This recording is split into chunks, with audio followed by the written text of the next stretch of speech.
all these shots with these nice colors are made on my iPhone. And this here is the setup I've been using recently. So in today's video, I want to take a closer look showing you what this is, why, and how I'm using this setup.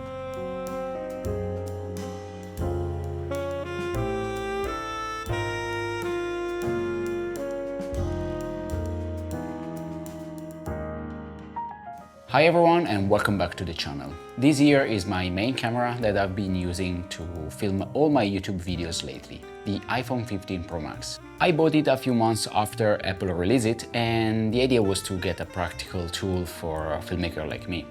I upgraded from an iPhone 13, so I was amazed by its features. Within the filmmaking space, this phone made some noise, but within all its features, I was mainly attracted by one in particular, which, while irrelevant to the average phone users, was a huge deal for filmmakers: the ability to record Apple ProRes 4:2 in log.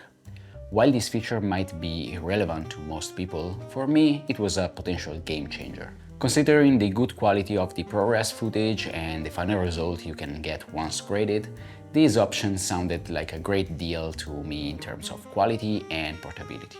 But the honest and sad reality is that after purchasing it, yes, it was amazing, but I wasn't using it for the original scope of why I got it. I kept using my cinema camera for every project I made, and every time I thought about using my phone, I ended up still using the C70. So like my previous iPhone, the new one became just a phone until I started making YouTube videos. The first two videos I uploaded to this channel were shot on my Canon C70. While the quality is great, going around with a huge camera and tripod was a bit challenging for me. That's when I decided to give my iPhone a shot for PhotoWorks, and I was quite impressed by the final result.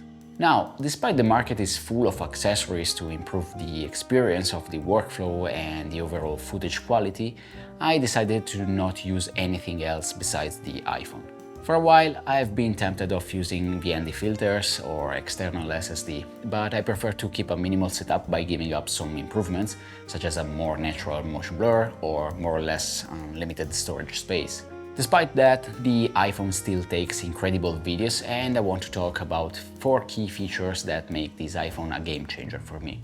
The first one I already mentioned is the portability. One of the biggest challenges with the C70 is its size. But even if I would carry around a smaller body, it would be a hassle having an extra weight or tools to attach to it. Of course, I could use one camera for both photos and videos, but switching between different settings while dealing with the VND filters is just too much for me. I value most the simplicity over better quality for my YouTube videos, and having a dedicated video camera in my pocket is just a real game changer. Now, let's talk about the lenses. The iPhone 15 Pro Max has 3. The standard one is a 24mm lens and is what I use 90% of the time. The zoom lens, equivalent to roughly 120mm, is incredible for me. You can get shots that normally won't be possible without carrying around like a bulky and big zoom in your bag. And finally, the wide one is roughly a 13mm lens, which is great for interior shots or like landscape shots. The third feature, of course, is the ProRes recording. Personally, I use the Blackmagic camera app instead of Apple's native one. The main reason is that it lets me shoot compressed ProRes files that maintain an excellent quality while saving a lot of storage space. For example, instead of 500MB for a 5-second clip shot with the native app, I ended up with around 200MB for the same length. And trust me, when shooting a YouTube video with around 100 clips per day, this makes a huge difference in terms of space. The last great feature is the built-in image stabilization, which is incredible. I shot some incredible footage from a car on a bumpy road and ended up with a great steady shot without any effort or stabilization in post.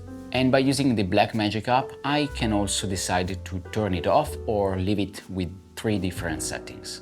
Speaking of stabilization, I want to talk about a piece of gear that recently became part of my kit. This is the hohem iSteady7 gimbal, which also happens to be the sponsor of this video.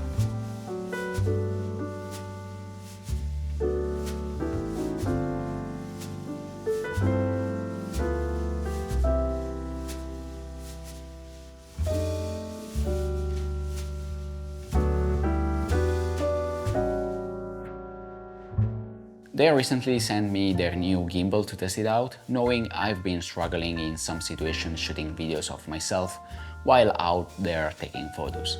In the past week, I had a bit of time to test its features and make an opinion about this gimbal. Of course, all the following opinions are my own, nothing scripted, nothing mandatory, just a genuine insight on how this product entered my working routine. And by saying that, I want to point out one important thing. I don't use this gimbal for its stabilization alone. The iPhone already does a fantastic job on its own. But despite that, this gimbal has 3 key features that solve specific problems I faced while filming alone. First is the AI tracking mode, which is also the coolest feature for me. When shooting videos by myself, I often had moments where I stepped out of frame without even realizing it. But the AI tracking mode allows the gimbal to follow me automatically, ensuring I stay in the frame. All of that without the need to use an external app. And that's quite handy for me because I still can use the Blackmagic app without losing the opportunity to shoot in ProRes mode. This is possible due to this tracker here, which can detect people and move the gimbal 360 without losing sight of them. By enabling tracking, I can compose the shot as I want, so I'm not forced to stay in the center of the image. The second feature I want to talk about is the detachable display. While I trust the AI tracking most of the time, I like having the option to check the display to adjust the frame when needed. It's a small detail, but it allows me to have everything under control without wasting time. By keeping the external monitor with me when I record PTS scenes in my videos, I can adjust the shot remotely without having to run back and forth to check that the shot has succeeded as I had in mind. And the third feature is the built-in extendable pole and the stand. Since switching to my iPhone, I've left my tripod at home. With this extendable pole combined with this stand, I can place the gimbal on different levels and not just relying on a low point of view. To be honest, this gimbal became a nice addition to my kit, giving me a bit of freedom when shooting BTS shots, while keeping the overall gear light and portable. So special thanks to Hohem for understanding the struggle of shooting solo and solving my problems with just one piece of gear. I've left a link in the description if you're interested in checking out their gear. Now, to wrap up everything, while I still rely on my Canon C70 for work or for this kind of videos where I just sit and talk, my travel setup is all about convenience. My iPhone fits in my pocket and the gimbal fits in my camera sling alongside other essentials. Sure, pairing my iPhone with a good VND or a small SSD could increase the overall quality of the final footage, but right now I prefer practicality over quality. I rather prefer to stay light without the need to add any additional accessories, at least until making these videos will become more natural and upgrading my kit will become essential. So I hope this dump of information was in any way useful to you. I will bring this tiny combo to some trips in the near future and can't wait to share new footage with you. I hope to see you again soon. Until then, goodbye.